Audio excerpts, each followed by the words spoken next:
Hello friends, कैसे हैं आप लोग। हम लोग पढ़ रहे थे चार्जिंग ऑफ कैपेसिटर। ठीक, उसमें बताए थे कि फुल चार्ज होने के बाद करंट का फ्लो नहीं होता है। ओके, जैसे कुछ एग्जाम्पल देखो फाइंड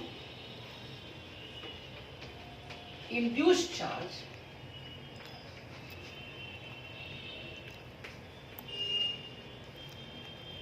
ऑन each capacitor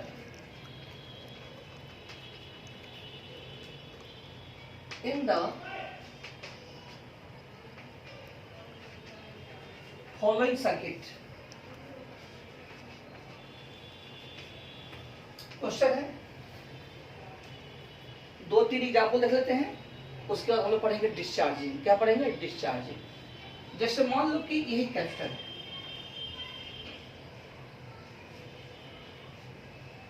यहां पर एक रेसिस्टेंस है, यहां भी रेसिस्टेंस है, और जोड़ दिए एक बैटरी जिसका इंटरनल रेसिस्टेंस स्मॉल आर है। यह मान लो R1 है, यह R2 है, यह C1 है, C2 है। क्वेश्चन लिखो। मान लो कि पोटेंशियल डिफरेंस E है, लिखो question.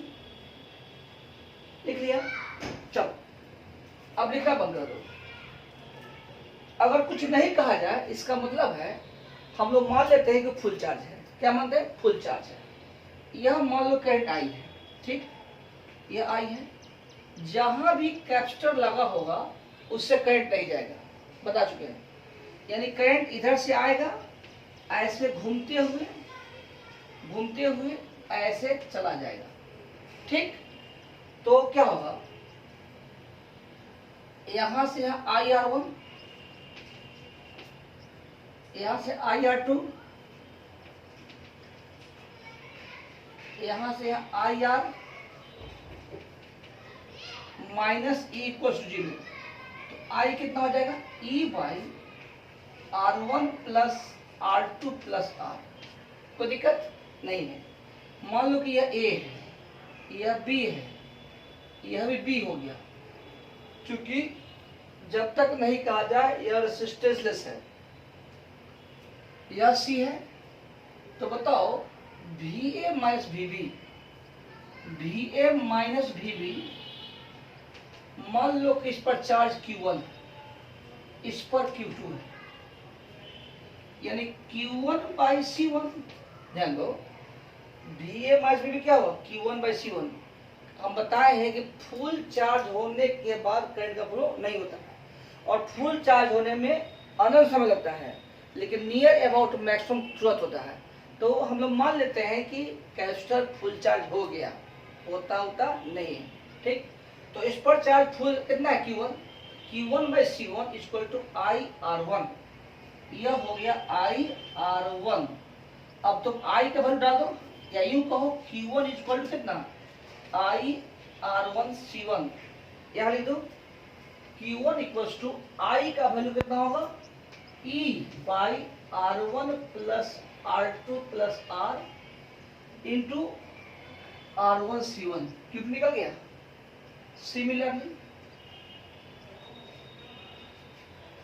Similarly Q2 by C2, Q2 by C2 कितना होगा? IR2। Q2 कितना हो जाएगा? IR2 C2। I का वैल्यू कितना होगा? यहां से E by R1 plus R2 plus R2 C2। ठीक, लिख लो। चार्ज निकल गया। अच्छा, लिख लो। अगर कहेगा कि एनर्जी स्टोरेज C1, ध्यान दो, energy in C1, electrostatic potential energy in C1 कितना हो जाएगा? Q1 स्क्वायर बाई 2C1, या कह सकता है half C1 VA minus VB का स्क्वायर। बातें की है, और Q1 का वैल्यू आया है ना, क्या लिखे बोलो तो Q1 E R1 C1 by R1 plus R2 plus R Q square by 2C1 ऐसा। उसी तरह से कहेगा emerging student U2 C2 UC2 कितना आ जाएगा बोलो Q2 square by 2C2 answer हो गया। देखो तो करंट भी निकल गया, चार्ज भी निकल गया। नहीं समझ में आया क्या आया सो बताओ, नहीं आया? ठीक, जैसे ओके और देखिए कुछ example.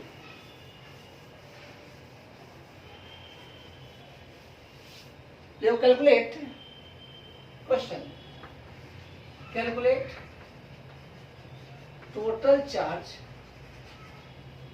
and total electrostatic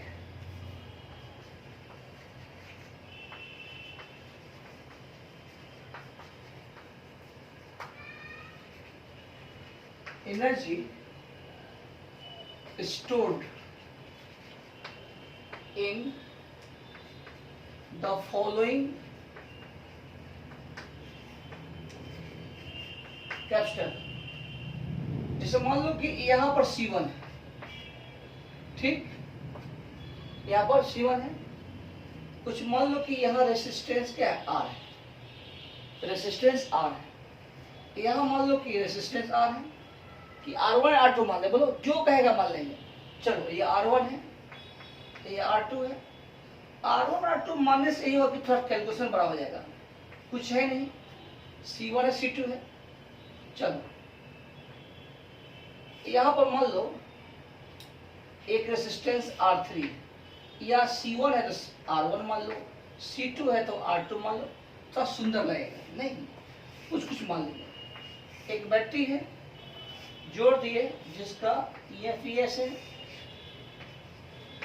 R। Question करो, लिख लिया। चलो कैपेसिटर से करंट का फ्लो नहीं होगा, इतना है। कैपेसिटर से करंट का फ्लो नहीं होगा, बोलो नहीं होगा, ठीक है। हालांकि थोड़ा बड़ा हो गया, कोई बात नहीं, कोई बात नहीं, कोई बात नहीं। ओके, कुछ नाम दे दो ABCD, लिखना बंद करो, लिखना बंद करो, बंद करो, कॉपी बंद कर दिए। और करंट इधर से नहीं होगा, इधर से नहीं होगा, लेकिन ऐसे तो हो सकता है, ऐसे जाएगा जाएगा जाएगा जाएगा जाएगा जाएगा जाएगा जाएगा जाएगा जाएगा। ओके देखो IR1, बोलो IR1, यहां से IR1 प्लस IR1 आ रहे हैं, IR ठीक चल रहा है। यहां से IR2 ठीक ठीक ठीक ठीक ऐसे आके प्लस IR, कैपिटल आ रही है ना, मतलब कोई दिक्कत नहीं है। माइनस E इक्वल्स टू 0, जो रहे कुछ भी मान सकते हैं, स्मॉल r मानो कैपिटल मानो, बात समझो कि हम कह क्या रहे हैं, कह क्या रहे हैं। देखो तो तुम I कॉमन ले लो, R1 plus R R2 plus R equals to E। So I equals to E by R1 plus 2R कह दो। अरे हम मान लिए हैं, कुछ भी मान लो, I निकल गया, ठीक। अब निकालना है चार्ज।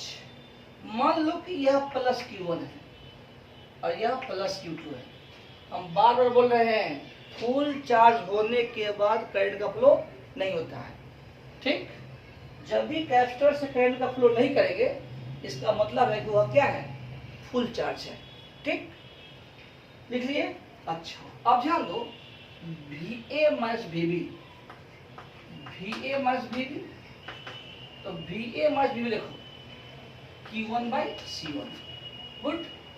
अच्छा VA माइनस VB को लिख सकते हैं IR1 प्लस आई आर, या यूं कहो कि V A minus V C plus V C minus V B. देखो V A minus V C I R one, और V C minus V B I R. R one plus R निकाल लें या आई common ले लें तो क्या हो जाए, Q1 by C one equal इतना। So Q1 equal to C one R one plus R, I का मान कितना है बोलो, E by R one plus 2R plus R2। Q1 निकल गया, नहीं समझ में आ रहा है, एक बार फिर से। पहले तो हम आई निकाल दिए वहां से, अरे पहले हम क्या निकाल दिए बोलना, पहले आई निकाल दिए। जब आई निकल गया तो Q1 निकालने के लिए VA माइनस VB का सहारा लिए, VA माइनस VB, तो Q1 by C1 equals to IR1 plus IR। देखो IR1 plus IR, Q1 by C1, Q1 निकल गया। ठीक, इसको लिखो, पहले लिख लिए। अब देखो और देखो और देखो, ठीक, इस पर निकलना हो तो क्या करेंगे, VC माइनस VD, बोलो VC माइनस VD बनाओ तो अपने से क्या हो जाएगा, Q2 by C2, Q2 by C2। अच्छा बताओ देखो VC माइनस VD को, VC माइनस VD को कह सकते हैं VC minus VB, VC minus VB plus VB minus VD। Okay, अच्छा VC माइनस VB को कह सकते हैं IR, और VB माइनस VD को कह सकते हैं IR2, IR2। तो I कॉमन ले लेंगे तो R प्लस R2। ठीक ठीक, Q2 equals to C2 R plus R2, और I के जगह पर लिख दो E by R1 plus 2R plus R2, answer. ठीक, बताओ अब समझ में आ गया होगा मेरे ख्याल से। चलो नहीं आया तो कोई बात नहीं, और एग्जाम्पल लेंगे। क्या लेंगे, और एग्जाम्पल लेंगे। Energy in C1, Q1 square 2C1, energy in C2, Q2 square by 2C2। Q1 Q2 पता है, Q1 Q2 पता है, एनर्जी निकालो, बोलो।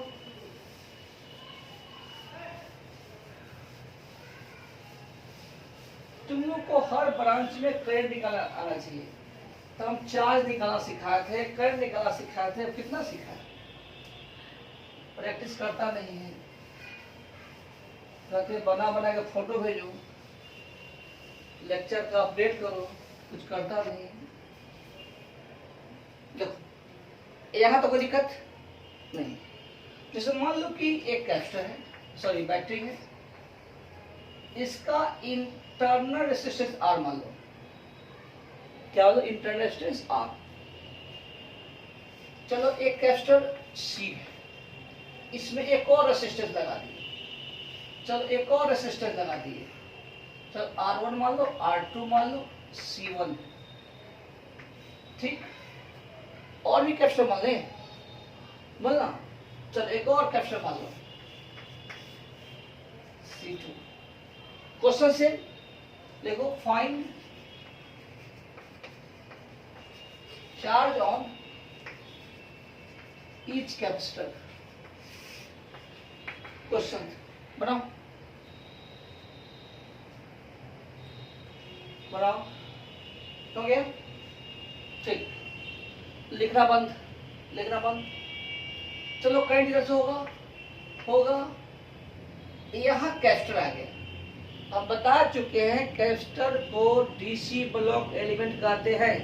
मतलब कैपेसिटर जहां भी रहेगा करंट रोक देगा, यानी इसमें करंट नहीं जाएगा। कब? फुल चार्ज होने के बाद। कब? फुल चार्ज होने के बाद। कब? फुल चार्ज होने के बाद। फुल चार्ज होने में कितना समय? अनंत समय। कितना समय? अनंत समय।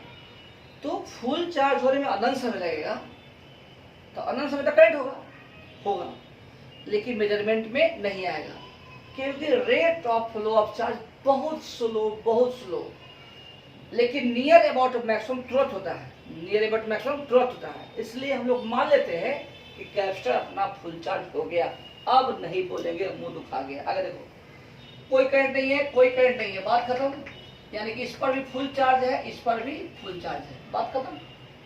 ओके, लेकिन करंट ऐसे आएगा, ऐसे आके ऐसे तो जा ही सकता है। तो IR2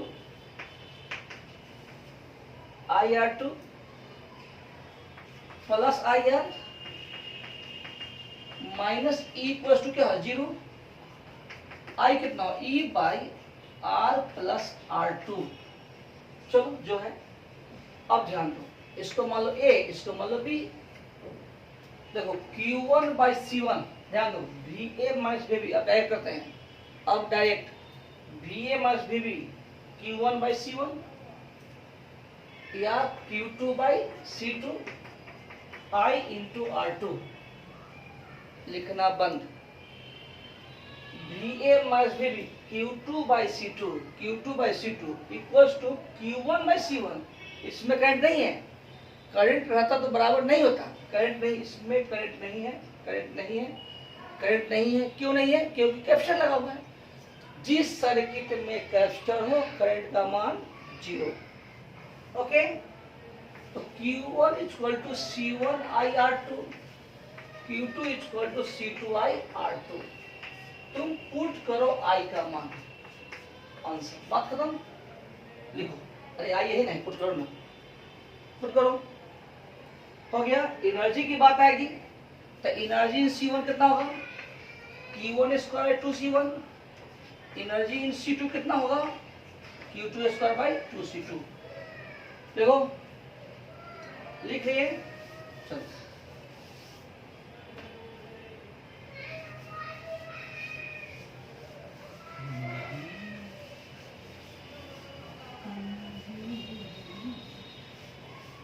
ठीक है बाबू, ओके, ठीक है, चलो और बनाएगा। एक दो और देखो, जैसे मान लो कि एक सर्किट ऐसे है, एक बैटरी है, एक रेसिस्टेंस है, एक रेसिस्टेंस है, एक और बैटरी है, एक रेसिस्टेंस है। चलो यहां पर कुछ करते हैं, एक कैपेसिटर है, एक कैपेसिटर लगा देंगे, ठीक, ध्यान देना। चलो एक और बैटरी दे दिए, चलो एक और रेसिस्टेंस दे दिए। क्वेश्चन होगा, calculate charge on the following capacitor. हाँ, कुछ कुछ वैल्यू दे दो, जैसे मान लो कि ये 50 वोल्ट है, यह भी 100 वोल्ट है, ये मान लो 200 वोल्ट है। अरे कुछ कुछ मानना, 2 ओम है, 4 ओम है, 6 ओम है, 8 ओम है। ये मान लो कि C है 5 माइक्रोफैराड। लिखो, सब डाटा मान लो, लिखो। ऐसे कहा जाए तो बहुत स्टैंडर्ड सवाल है, जिसको नहीं आएगा बनेगा ही नहीं, जिसको नहीं आएगा क्या बनेगा सच ही। चलो लिख लिया। पहली बात कि इसमें करंट नहीं आएगा।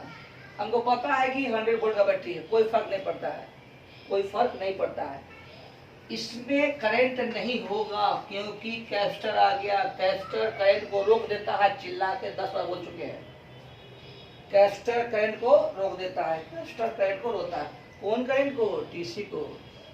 इसके बाद हम लोग पढ़ेंगे मैग्नेटिक, उसके बाद एसी इंडक्शन। तो उसमें एसी को अलाउ करता है, वो हम नहीं पढ़ रहे हैं, वो हम नहीं पढ़ रहे हैं, हम पढ़ रहे हैं डीसी। ठीक, गुड, कोई बात नहीं है। ये 200 है, करंट ऐसे जाएगा जाएगा जाएगा जाएगा जाएगा जाएगा जाएगा जाएगा जाएगा, इसमें नहीं आएगा, बात खत्म। ओके, अब डायरेक्ट देखो, अब डायरेक्ट देखो, यहां से मान लो करंट आई है, आई क्या मान ली, आई, ध्यान दो, लिखा मान, यहां से यहां +50 आई इंटू 8 आई इंटू 6, यहां हो गया आई इंटू 2 -200 इक्वल 0। तो कितना हो जाओ, 8 6 14 और 2 16, 16i इक्वल टू 150। कैलकुलेशन में ध्यान देना होगा, आई कितना हो गया 150/16 एम्पियर या माइक्रो एम्पियर जो भी हो, ठीक है। अच्छा, आई निकल गया। हमको निकालना है इस पर चार्ज, कहाँ निकालना है, इस पर चार्ज। तो इस पर चार्ज निकालने के लिए किसी भी हाल में VA माइनस VB निकालना होगा, क्योंकि VA माइनस VB, मान लो कि इस पर चार्ज +Q है, कितना है +Q, ध्यान दो। तो Q/C यह इक्वल टू क्या होगा, देखो VA माइनस VB लिखना बंद, या तो नीचे माया बढ़ जाओ या ऊपर माया बढ़ जाओ, कोई दिक्कत नहीं है। तो VA माइनस VB याद रखो, ऐसे ऐसे आ गया +50 प्लस I इंटू 8 यहां से यहां करंट I इंटू 6, इसमें तो करंट है नहीं, तो यहां से यहां कोई डिफरेंस नहीं, +0, लेकिन बैटरी तो है इसलिए -100। थोड़ा ध्यान देना होगा, इसमें करंट नहीं होगा, बैटरी तो ही है ना, तो यहां से यहां तक वोल्टेज काउंट नहीं होगा, लेकिन पोटेंशियल डिफरेंस काउंट होगा। ओके, तो Q/C कितना है बोलो, 5 माइक्रोफैराड इक्वल्स टू, अब इधर जोड़ लो भाई, तो कितना होगा 8 6 14 16i माइनस 50। I का मान तो है ये दिया हुआ, सब कुछ ठीक है, 16 इंटू 150/16 -50 कितना कट जाएगा 100। तो Q कितना होगा बाबू, 5 इंटू 10⁻⁻6 इंटू 100 कूलम को चार्ज निकल गया। तो एनर्जी की बात आएगी, क्या है Q²/2C, Q जो आया 100/2C का मान 5 माइक्रोफैराड जूल हो जाएगा, joule.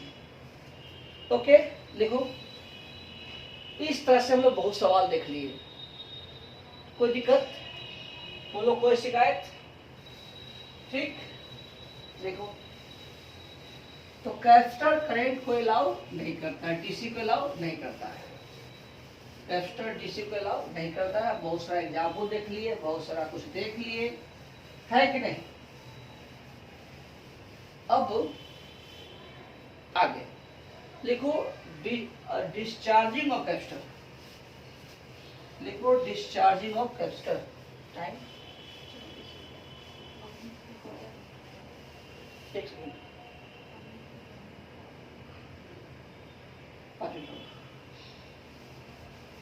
Discharging of capacitor, discharging पढ़ लो। देखो,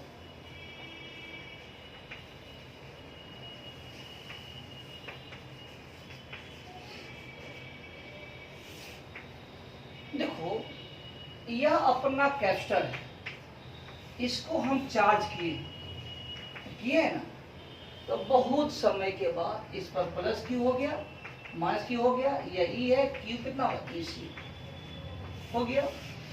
अब क्या किए कि हाँ ठीक, फुल चार्ज है, फुल चार्ज है आर। अब क्या किए कि बैटरी को हटा दिए, बैटरी को हटा दिए, बैटरी को हटा दिए। तो जब बैटरी को हटा देंगे, ठीक, ये प्रोसेस है। नहीं, जो चार्ज हो चुका है अब धीरे धीरे डिस्चार्ज होगा, जो चार्ज हो चुका है वह धीरे धीरे डिस्चार्ज होगा। कहने का मतलब ये कैपेसिटर फुल चार्ज है।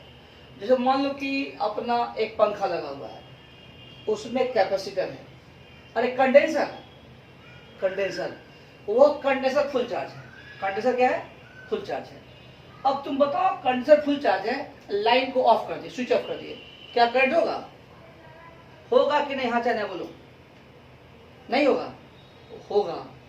देखो तुम क्या करना कि घर में पंखा चालू कर दो, कर दिए, थोड़ा हवा खा लो, खा लिए, स्विच को ऑफ कर दो, और तब तुम जाके कंडेंसर का तार छुओ, छूना नहीं, टेस्ट टेस्ट टेस्ट करना, तो बहुत झटका मारेगा। तो सिंपल सी बात है कि स्विच ऑफ होने के बाद भी उसमें करंट होता है। क्यों? ध्यान दो, कंडेंसर को हम फुल चार्ज कर दिए, मेरा पंखा चल रहा था, स्विच को ऑन किए थे, सब कुछ ठीक था। जब स्विच को ऑफ कर दिए, सर्किट को डिस्कनेक्ट कर दिए, तो कंडेंसर को छूने के बाद करंट क्यों हुआ? बताते हैं।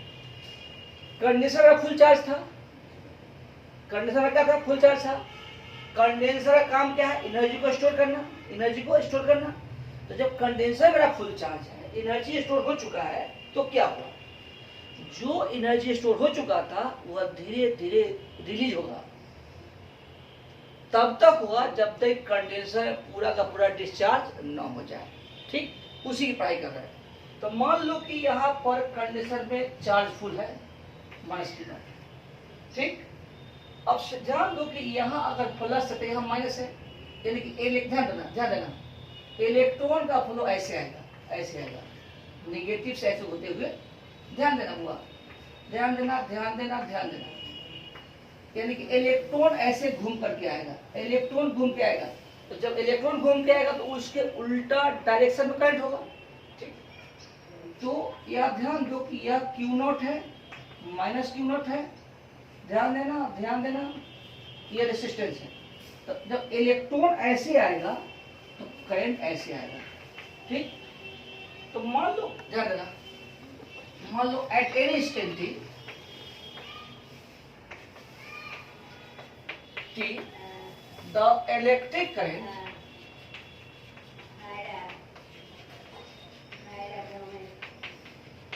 in the circuit I कितना हो जाएगा? I applying Kirchhoff law,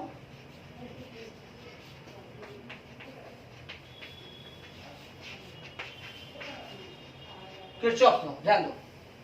मान लो कि किसी समय रेसिस्टेंस में करंट कितना है, बोलो ना, इसको प्लस क्यू मानो, माइनस क्यू। और मान लो कि यह क्यू जो है 0 से बड़ा है लेकिन Q0 से छोटा है, यह क्यू 0 से बड़ा है लेकिन Q0 से छोटा है, ओके। और करंट माने थे ऐसे, नहीं, ठीक है, सब ठीक चल रहा है। तो apply Kirchhoff law, I into R minus Q by C equal to 0, अरे बोलना, I into R minus Q by C equal to 0, I R minus Q by C 0। तो I R equal to Q by सी।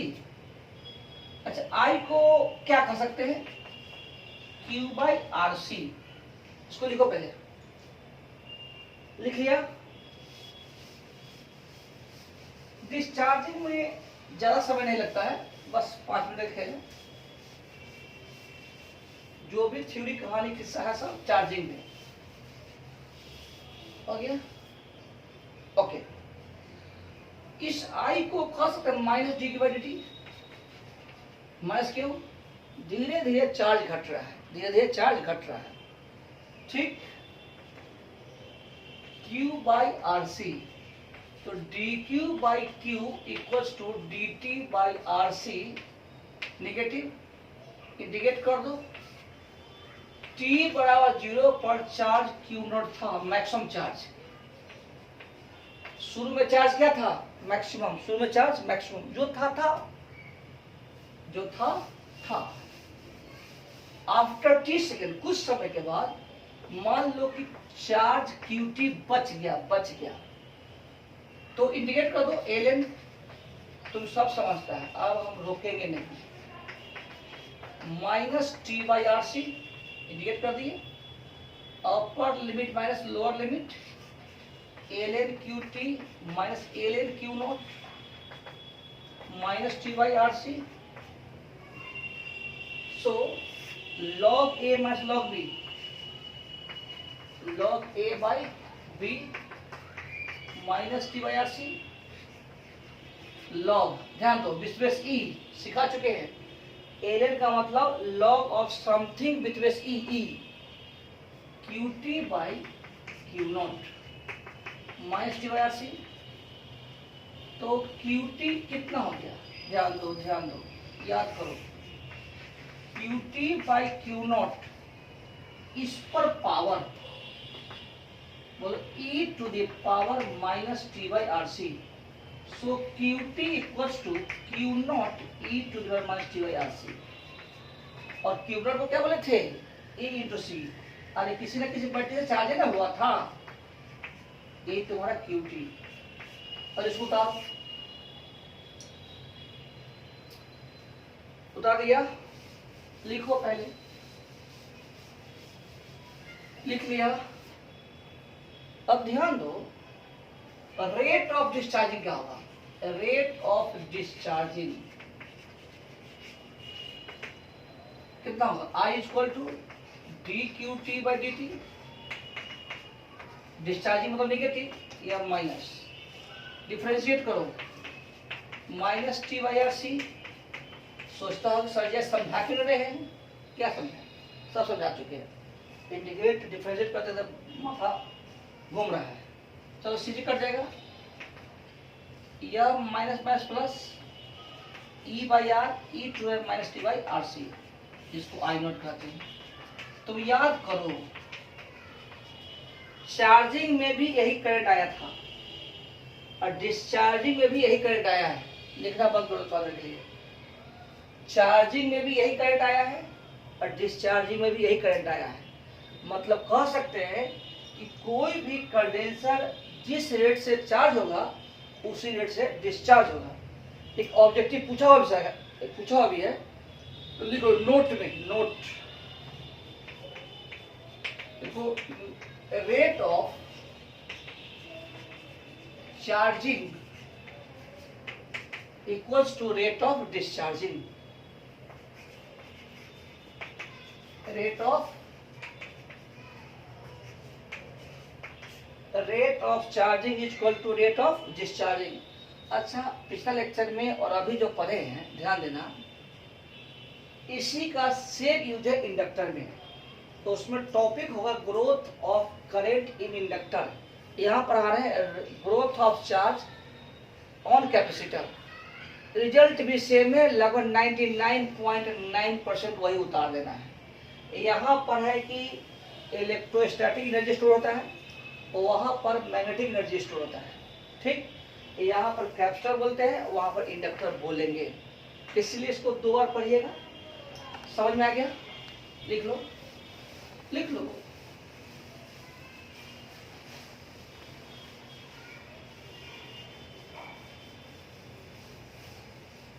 ठीक हो गया। देखो, as t tends to infinity, अनंत समय में, t टेंड्स टू इंफिनिटी, अनंत समय में I का मान क्या होगा, 0, और Q का मान क्या होगा, 0, समझना पड़ेगा। जैसे QT है ना, QT हो गया Q0 e to the power minus T/RC, Q0 e to the power T/RC, T infinity हो जाएगा, Q0 by E infinity by RC, मतलब Q0 बाई इन्फिनिटी मतलब 0, यानी कि अनंत समय में चार्ज होगा तो अनंत समय में डिस्चार्ज भी होगा, ठीक। अच्छा, तो डिस्चार्ज होगा तो कहाँ जाएगा, in form of thermal heat, याद करो, टॉपिक डाल दो, calculation of thermal heat in the process of discharging। अच्छा हाँ, इसका ग्राफ खींच दो, सिंपल सी बात है। यह आपका QT है, यह आपका T है, कुछ है नहीं। चार्जिंग में एक टाइम कांस्टेंट में 63% चार्ज हुआ था, यहाँ पर एक टाइम कांस्टेंट में 37% चार्ज होगा, यानी कि 63% डिस्चार्ज हो गया। नहीं समझा, एक बार आराम। चार्जिंग में एक टाइम कांस्टेंट में 63% चार्ज हो गया था, डिस्चार्जिंग में एक टाइम कांस्टेंट में 63% डिस्चार्ज हो जाएगा, 37% चार्ज बचेगा। ठीक, खींच लो ग्राफ। हाँ, तो इसमें हीट क्या बताते हैं, I square R D T का इंटीग्रल 0 से इन्फिनिटी, यानी कि I0 e to the power -t/RC का स्क्वायर आर डी टी का इंटीग्रेशन 0 से इन्फिनिटी, और आया क्या है, हाफ CE स्क्वायर। पिछले क्लास में प्रूव किए थे, देख लेना। यानी कि जो भी एनर्जी था कैपेसिटर में, ध्यान दो, जो भी एनर्जी था कैपेसिटर में, सारा का सारा खत्म कर लेगा, सारा का सारा अवेलेबल हो जाएगा। एक बार फाइनल, अगर किसी कैपेसिटर को चार्ज करते हो, अगर किसी कैपेसिटर को चार्ज करते हो तो बैटरी जितना वर्क करेगा, बैटरी जितना वर्क करेगा उसका आधा कंडेंसर में एनर्जी स्टोर होगा और आधा बर्बाद हो जाएगा in the form of thermal heat. Okay, उसी तरह से अगर कोई चार्ज कंडेंसर, अगर कोई चार्ज कंडेंसर डिस्चार्ज होगा तो अपना सारा का सारा एनर्जी खर्च कर देगा in the form of thermal heat. ठीक, तो जब पंखा चलाते हैं तो process of charging energy store करता है कंडेंसर, थर्मल हीट। जब स्विच को ऑफ कर देते हैं तो जो कंडेंसर एनर्जी स्टोर कर चुका था वो थर्मल हीट के रूप में खत्म करेगा, और जब तक खत्म नहीं करेगा तब तक उसमें करंट मारते रहेगा। समझ में आ गया? तो यही तुम्हारा था, चार्जिंग था, डिस्चार्जिंग था। पढ़िएगा, दिक्कत होगा तो कमेंट कीजिएगा, फिर समझाएंगे। लेकिन आज का क्लास जो था रिवर्स प्रोसेस ऑफ चार्जिंग था, उसमें 63% चार्ज हुआ था, इसमें 63% डिस्चार्ज हुआ है। एक टाइम कांस्टेंट के बाद 37% चार्ज होना बाकी था, आज 37% चार्ज है, यानी कि डिस्चार्ज होना बाकी है। Rate of charging is equal to rate of discharging, ठीक है ना। उसमें चार्ज होने में एनर्जी खर्चा हुआ था आधा, हाफ CV स्क्वायर। यहाँ भी एनर्जी खर्चा हुआ है डिस्चार्जिंग में, हाफ CV स्क्वायर। ठीक है, ओके, बाय।